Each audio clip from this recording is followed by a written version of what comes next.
Hello, Hamish Conway here, and welcome to TACOS Tuesday. I believe it's episode number 26, Seb. And welcome back, Seb. Thank you. Thanks for having me. Looking forward to this one. Excellent. Yes, going to be a goodie. And so TACOS Tuesday and Sell Global, we're an Amazon Ads specialist agency, and the TACOS Tuesday podcast is about giving you the best Amazon Ads strategies and tactics to help you grow your sales on Amazon. And today we're going to dive into some nitty-gritty aspects around an Amazon Ads audit. Now, at the end of each show, you might notice that we go, hey, if you'd like to have an Amazon Ads audit, you can contact us. But we're thinking, it's like, well, why don't we actually tell people a little bit more about what goes into it? Because this is something that Seb has put hours and hours, hundreds of hours into, and it is super smart. Like, we haven't seen anything like it in terms of the detail that goes into this. And so today we wanted to share with you what goes into it, show you some of the examples there, why, what brands get from doing this and what they find most useful, what they're most curious about. And look, regardless of whether you are advertising a lot and you really understand Amazon Ads, or you're somewhere in the middle, you're advertising but not quite sure how to really scale it, or if you're just at the beginning part there and know you should be advertising but you don't know where to start because you haven't actually got a plan. No matter where you are in that continuum, you're going to find this really useful in terms of, just your education around Amazon Ads. And we've got an interesting perspective. We're helping companies in Australia, in the US, and the UK, and in Australia across many categories, thousands and thousands of SKUs. We're an Amazon Ads Advanced partner, which means we're in the top 5% of ad spend managed. We've got a perspective that individual brands just don't have, and so that's really what we can bring to the table, and part of why this audit is really useful. So I guess on that, Seb, like when you talk to brands initially who are keen on doing an audit, like what are they most curious about to discover? Yeah, so most brands want to know how they compare or how they benchmark versus their competition or their category. And so the audit helps us reveal some of those metrics. And also because, like you mentioned, we've done a lot of these, we know what good and bad looks like.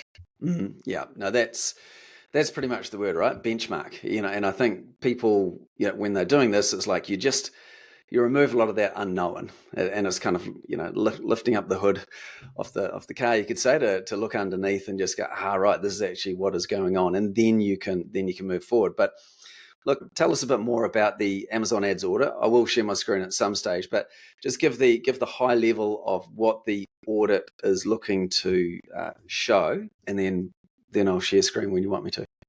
Yeah, absolutely. So there's a bunch of areas that we think drive majority of the performance or decision making with advertising, and so the audit is kind of focused in on those main areas. So a few main areas that we look at, we like to look at all the revenue distribution by product. Advertising is an amplifier, so it enhances the good, but it also makes the bad worse. So we like to look at what products you've got, what kind of spend you're putting behind all of those products, and does it make sense based on what your best sellers are. The second area we like to look at is what we call brand metrics, which is how does your brand stack up versus the category from a conversion rate point of view, from subscribe and save numbers, from a new to brand customers. We did an episode on new to brand and why it's important last week. So we look at those. We then look at your ad type distribution. We basically, how are you distributing your spend across your sponsored product, your sponsored brand, your sponsored display?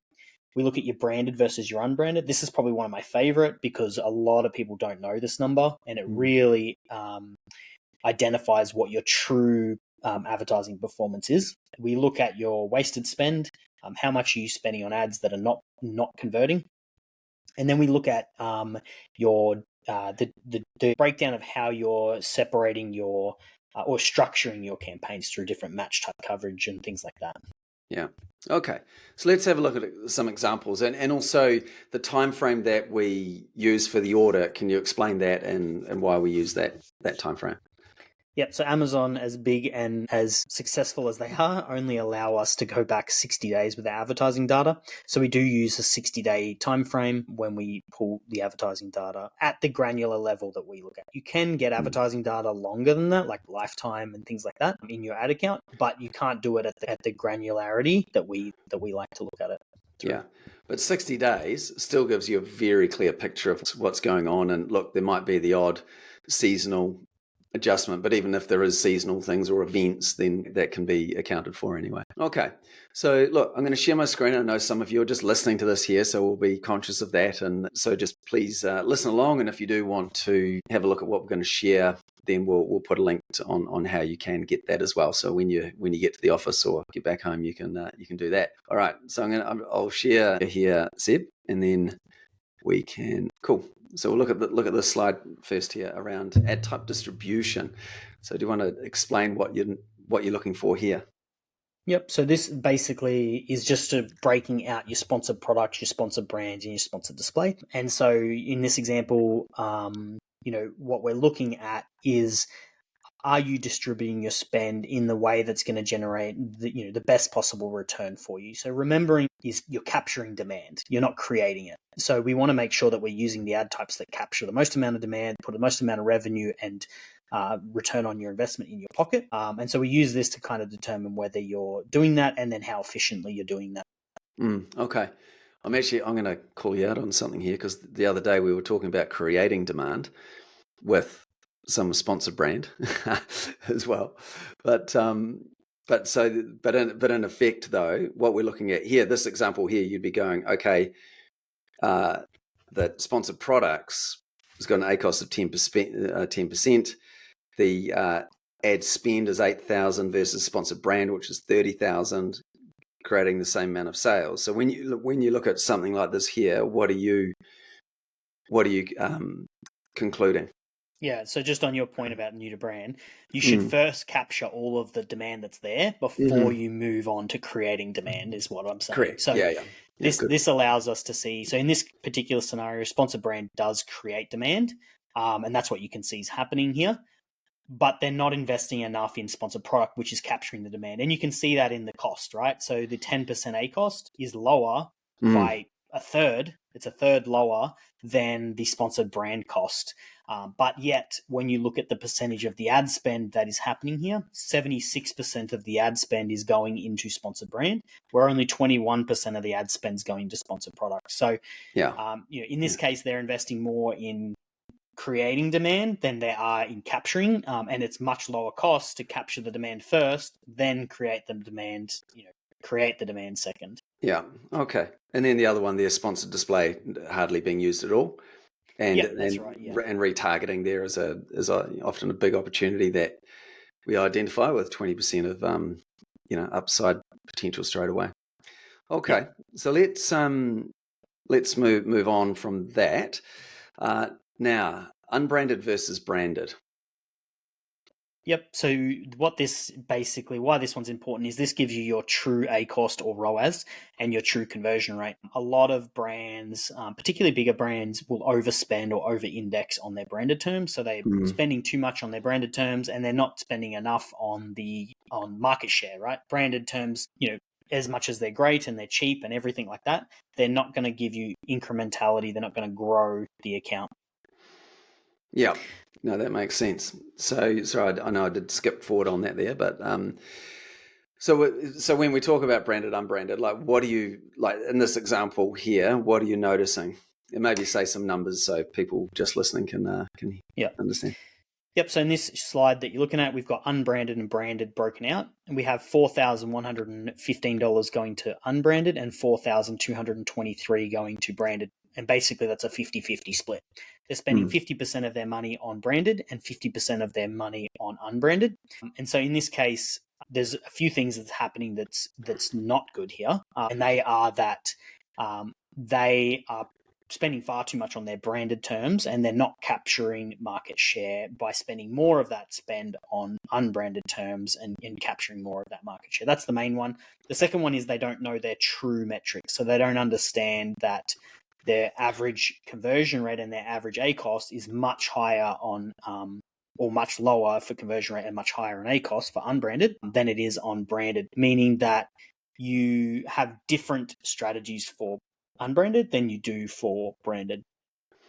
Yeah, because I mean, like you look at branded search and a 6.1% ACOS, and you're going, well, let's throw more money at that. And this is actually what a lot of people do, to make the metrics look good.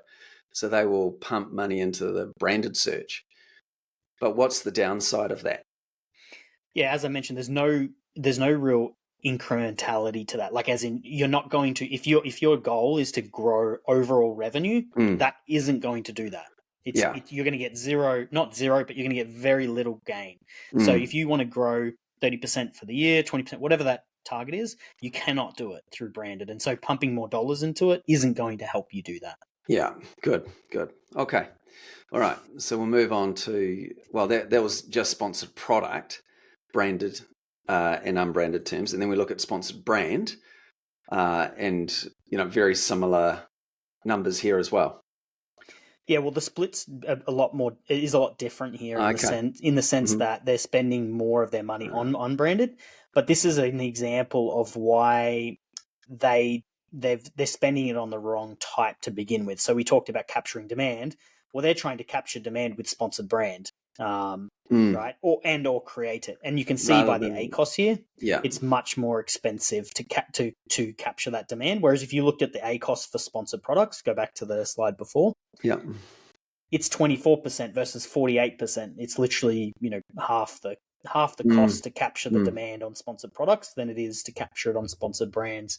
So yes, sponsored brands is good, and yes, you should spend money on it, but not before you maximize your sponsored product area. Good. Yeah, so if people are starting to get the importance of this, because normally you just don't see this data, and that's really important. All right, we'll switch gears here. So we'll start talking about wasted spend, and no one loves losing money or wasting money on advertising, whether it's Amazon or Google. Tell us a bit more about this. Shall I just flick through to the next slide, or do you want to talk to some of these points? Yeah, no, this is basically just, probably one thing to classify here is, or two things to classify. One, you're never going to get rid of all of wasted spend. There will always be a percentage of it. The second is we classify wasted spend as anything that gets a click without getting an order. Right. Okay. So, all right. And in doing this here, we're starting to find out, okay, which ad types or campaigns are wasting spend, and then often, and then you might dive into some of the causes or ways to deal to that. Okay, so what we've just brought up a graph here that's showing all the ad spend, and then what percentage of that ad spend is converted, and what percentage of it is wasted. And just to clarify on the graph here, if you are looking at this on YouTube, the yellow line is the ad spend, and the red on top is actually the wasted portion of that. Okay, so it's not so proportionately. This is 67% of the ad spend is wasted. But Seb, talk to this though. Yeah, so one thing to note here is that from that previous slide, from this point onwards, we only are looking at the unbranded side of things. So we're not looking at the branded. So if you went back and looked at the previous slide, you'll see that this ad spend number here of the 4,115 matches the unbranded of, not this one, it'd be the one before, the 4,115 ad spend that is in that unbranded bucket. So now we're just looking at that unbranded bucket because that is where you can get that incrementality and grow the account.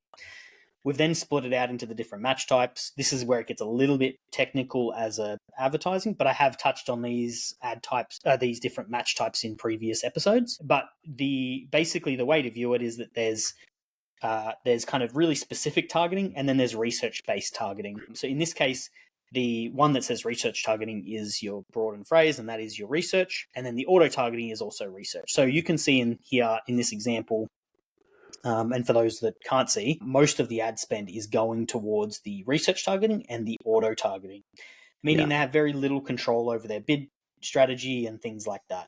So that's what's generating a lot of this waste. If you have a look at, it's very low spend here, but if you have a look at the exact targeting column, and for those that are not watching, you'll see that so in this case, the converting spend is $114, the wasted spend is $46, and the wasted spend percentage is 1%.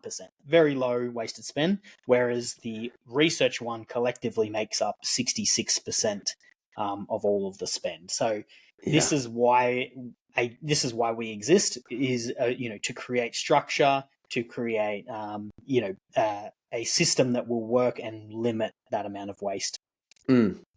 And the good thing about this is going, well, here is this waste, and as you said, you won't eliminate it, but really anything above 20% wasted spend is starting to be a problem. And so even if you were to pull, of that 67 wasted, if you pull that back to 20, there's still, significant budget there that can then be reallocated into ad types that are performing well. So this is, in some cases, you don't actually need more budget after doing this here, but it's just better allocated is what we're uncovering. Okay. All right. So that was sponsored products. Then we've got sponsored brands, and again, just the category search terms of sponsored brand. So talk to us about what you've noticed here. Yep. So this is very similar, just a much more spend in this group, as we identified in the previous step. We said unbranded for sponsored brand is spending quite a lot. So in this one, you can see, again, you'll see the exact targeting, very, very low wasted spend, only 2% under the not that one, the exact targeting column. Yeah. And then you can see the research-based ones, which are the two on the far right, which is the research targeting and the theme targeting. Those are both research-based, and that's where your wasted spend is the highest, 55% and 17% collectively, which is making up the majority of that 73% total that you're seeing over on the left-hand side. Yeah. So, in this case, again, overspending on research and not having a good process and system for using that research to find the right search terms and then move them into a campaign structure that aligns with your goals. Your goals should be for, to rank, to research, or to profit. We shouldn't be running campaigns to not make money. No, not at all. Yeah, it's fascinating, right? Isn't it there? And just the, what can be light touch is auto campaigns, research campaigns. It actually takes work to put in the exact targeting or product targeting and get that structure right. But that's where the gold is. All right. So we've talked about wasted spend there, and that's a really interesting one for people to discover. And then we've got search term efficiency. Can you define that? And maybe is it easier if I show the graph here to do this? Yes. So again, we're just looking at unbranded here. And what we're looking at is, like, out of all of the search terms that do convert, where are we spending the most amount of spend? So in this particular audit, you can see there's quite a lot of waste, but the spend that does convert for them does convert quite well. It converts below a 10% ACOS. So just for those who can't see, we've basically grouped the search terms into, below 10%, between 10 and 20%, between 20 and 30%, 30 and 40, and so on, to kind of give a visual representation of, how many search terms are in that bucket and how much of the spend do we spend on those search terms. And so from this one here, you can see, ad spend is $3,100. So that $4,115 that we said converted, most of that actually goes into the bucket of below 10%. And so those are search terms that we would want to scale and or launch into other advertising types and or into our research campaigns. So there's a lot of things we could do with them. Yeah, great. Yeah, so this is the other side of the equation, right? We're finding what's not working, but we find what is working, and then that can be scaled up, and that's it's kind of the shifting or reallocation of that ad spend, and then also giving brands confidence as to where to invest to grow, and that's where it gets really interesting. And kind of while we're on this topic here of search term efficiency, and you touched on it before, because over here we've got this bucket of greater than 40, or this 30 to 40%, and generally brands are starting to be unprofitable here. But so I'm pointing that out, but also around your objectives. So one of the things you are talking to companies about when they're doing this audit is, what are your objectives for where they're at on the channel? And you said, do we need to research to look for ways to grow? Are we looking to rank new products? So we're prepared to invest in those there for a period of time to get the rankings up, so we get free organic clicks? Or is this about profit. Well, it's time for profit now. So you're asking those sort of questions, and how do those conversations go, and where do you direct it from there? Yeah, I think every product is in a different life cycle. Most of the time, brands come to us and they have a hero product already. So they have one product that's, leading the way. And so most of the time, they're willing to, I suppose, use some of the profits from that hero product to help get more visibility into the products below that. In general, I think every product, even if it is a bestseller, still benefits from that same process, because as I've mentioned before, advertising is a enhancer, so it'll just amplify, or it's an amplifier, it'll just amplify what's working. So if you do have a bestseller, as long as you're not organically ranked number one everywhere, that the ads are going to amplify that bestseller to make it even stronger again, giving you more profit and helping you invest in the products below it. Good. Okay, so I think that's oh no, here we go, in the sponsored brand equivalent of that as well. Yeah, so very similar story, but again, no real strategy behind any of this. This is just throw money at the wall and see what sticks. Whereas our approach is much more methodical. We know what we're willing to pay for a bid. If your average order value is a certain amount, it's like, okay, well, we can't afford to, and our average conversion rate is this. Well, we can't afford to pay more than X, for that acquisition, and that's how we set up our strategy. Great. Okay. So look, there's, we're not the only agency doing these advertising audits. So what's actually different about what we're doing here? I think there's a few things that we do differently. The first is we don't work with brands we can't help. So our transparency and honesty, has meant that we've turned back brands that we could have made a lot of money off. But we've basically just said, they're doing a good job. You don't need to transition. You're best just staying where you are. So that's honesty and transparency has been good for us. And then the second area, or the second part, is that we understand the data really in depthly, and it helps us take action with that data. A lot of the time, brands don't actually know what they want or don't know how to interpret the data. And so what we do a good job of is taking that data, interpreting it into what you can do with it, and then taking action from it. We spent a lot of time making sure the audit was actionable, so you could take specific actions from it. Yeah, that's right. That's good. And then there is also, there's an ROI model or modeling as well, which is probably another conversation for another day, where it's taking the basis of these metrics and other metrics there to go, right, applying this strategy and with these, ad spend, objectives, well, that we believe would make sense, and then what growth can actually happen. And it's very, very scientific, really, in terms of the formula that goes into that. So that's another part there. Good. Okay. So when does this make sense for brands to actually do an audit like this? Yeah, so I mean, it goes without saying, you most of the time, well, all the time, you need to be spending money on ads for an audit to make sense. It doesn't mean that you couldn't reach out to us if you weren't, particularly if you're doing a certain amount of revenue. There's a we could talk about doing the ROI side, which is like what would happen if I did spend on ads.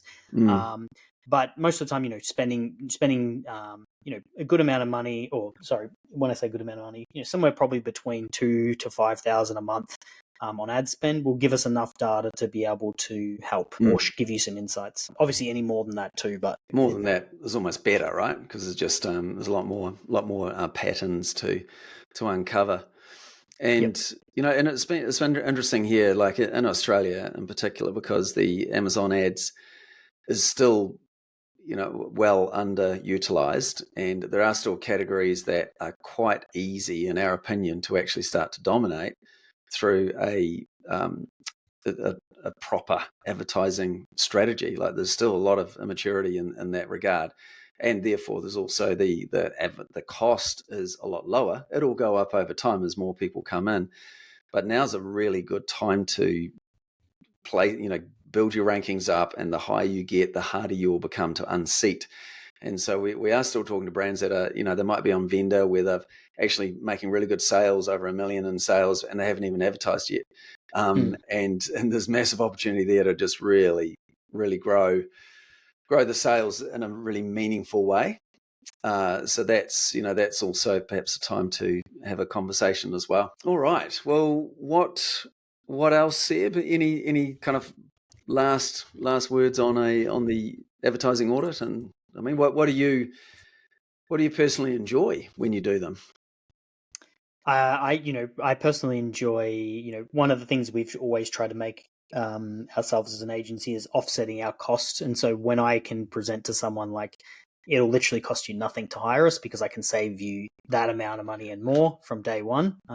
That's exciting because it's a win for us, it's a win for them, and when we can have win-wins, then we're stoked about that. Oh, it's good. I'm always curious when you've done one to just see what the opportunity is, whether it's wasted spend, and like even that one we were showing, it's like, holy cow, there's a lot of opportunity there. And that's what we actually do.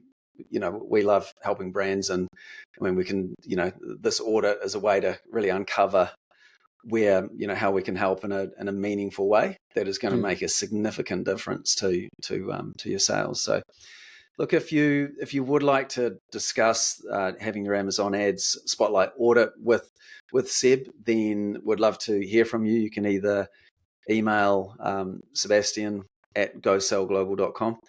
You can go to our website, gosellglobal.com, have a look under services, and then management for Amazon ads, and then you'll see there you can book a call. Seb's got his Calendly link there. A few other details about what we're doing, but if you've listened to this here today and that's something that would be of interest to you, then please reach out. So that's on that front there. And I think this is the last time we'll bring this up, because this will come out on Tuesday, the 18th, I believe. On Wednesday, the 19th, we're in Melbourne for our Amazon vendor event, and then in Sydney on Thursday, the 20th. So if you do want to get along to one of those, there on the website as well, you'll see the events and register. You can still register late. We've got a handful of seats still available. So thought I might as well mention that as well. But anyway, look, thanks folks for tuning in again to TACOS Tuesday.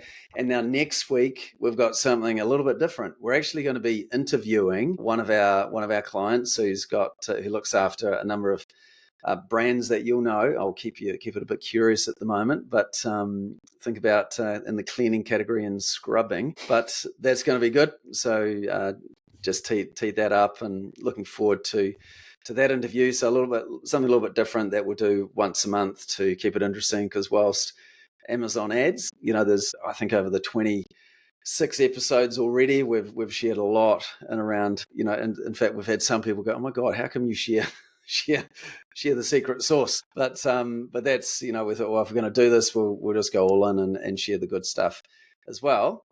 And to just switch it up a bit, we're going to interview brands once a month. So, or the people behind the brand. So that'll be good. All right. Thanks very much, Seb. Appreciate that.